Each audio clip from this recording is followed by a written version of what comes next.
Hah? Serius doi nyalonin diri jadi presiden? Beneran kan nih? Beneran. Lah iya Giring.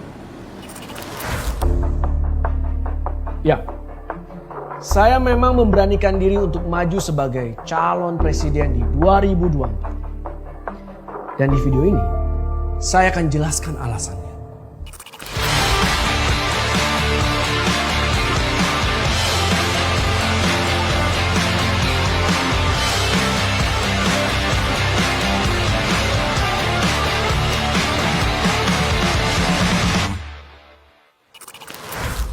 Saya sadar ini gak akan mudah. Saya justru terjun masuk ke dunia politik pada saat banyak anak muda gak suka, sinis, atau pesimis pada politik. Politik ya? Banyak ngibulnya kan sih? Politik ribet mas. Kita boleh aja benci politik, tapi suka gak suka, banyak keputusan penting yang terkait diri kita diambil melalui sistem politik. Contohnya nih, kalau ada kepastian hukum, efeknya dunia usaha bisa tumbuh dengan baik. Dan buat kita, cari kerja jadi gampang. Nah, kepastian hukum itu ditentukan oleh apa ya? Ya sistem politik. Bagi saya dan jutaan anak muda lainnya, ada dua pilihan. Diam dan melihat orang lain yang menentukan arah masa depan, atau turun dan terlibat menentukan masa depan kita sendiri.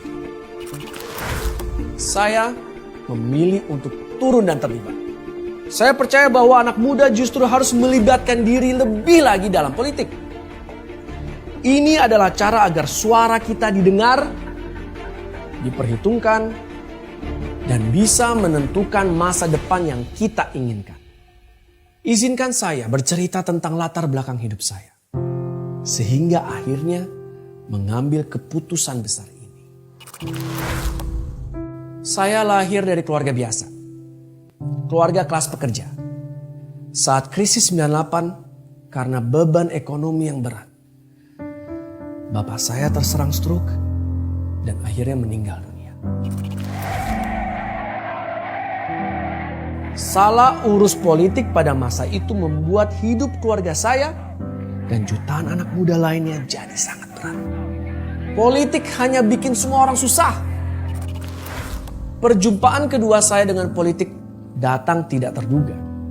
Jadi gini, selama puluhan tahun rumah keluarga saya di Jakarta langganan kena banjir. Tapi tiba-tiba tahun 2015 saya dan tetangga saya heran. Kok sekarang gak banjir lagi?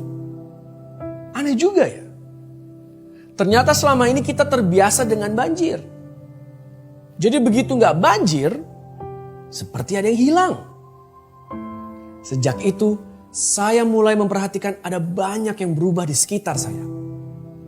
Ada pasukan oranye yang rutin membersihkan sampah. Ada juga pasukan biru yang membersihkan sungai. Ketinggalan mas, itu mas, satu mas tuh. Wah, tuh mas. Ini hasil kerjaan mas Giring harus diangkatin. Siapa? Habisin! Habisin! Habisin! Habisin! Sebelumnya, berpuluh tahun saya dan jutaan orang di Jakarta percaya bahwa kota ini gak akan pernah berubah. Mulai angkutan umum yang gak tertata, pelayanan publik yang lambat. Semua ini dianggap takdir yang harus kita terima menjadi warga ibu kota. Pandangan ini pelan-pelan mulai berubah setelah Pak Jokowi memimpin Jakarta. Kota jadi semakin modern. Kita bisa menyampaikan keluhan soal jalanan rusak, lampu jalan yang mati, atau sampah yang menumpuk lewat aplikasi. Penggunaan teknologi seperti ini bisa membantu menyelesaikan keluhan warga yang selama puluhan tahun cuma jadi tumpukan berkas laporan di kantor pemerintah. Bus-bus modern yang nyaman menggantikan bus-bus lama yang panas, pengap, nggak aman, dan nggak jelas kapan datangnya. Dulu, Kalau saya naik bus yang sepi, pasti was-was.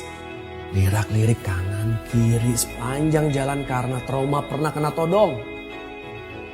Tapi sekarang, kalau naik bus sepi malah senang. Bisa dengerin musik, kadang sampai ketiduran. Halte tujuan saya kelewatan. Taman-taman hijau mulai dibangun di seluruh kota, menggantikan pemandangan yang gersang dan kotor. Bertahun-tahun kita semua yakin bahwa ide membangun transportasi bawah tanah adalah mustahil. Itu ide gila. Karena Jakarta kan sering banjir. Tapi ternyata itu bisa. Sekarang kita punya MRT. Pelan-pelan saya sadar jika politik jatuh ke tangan yang tepat, justru akan membawa manfaat bagi banyak orang. Membuat hidup jutaan orang jadi lebih baik, lebih bahagia. Saya paham. Banyak generasi muda yang kecewa dengan gak percaya politik karena merasa diabaikan, ditinggalkan. Dan akhirnya politik menjadi sesuatu yang gak menarik.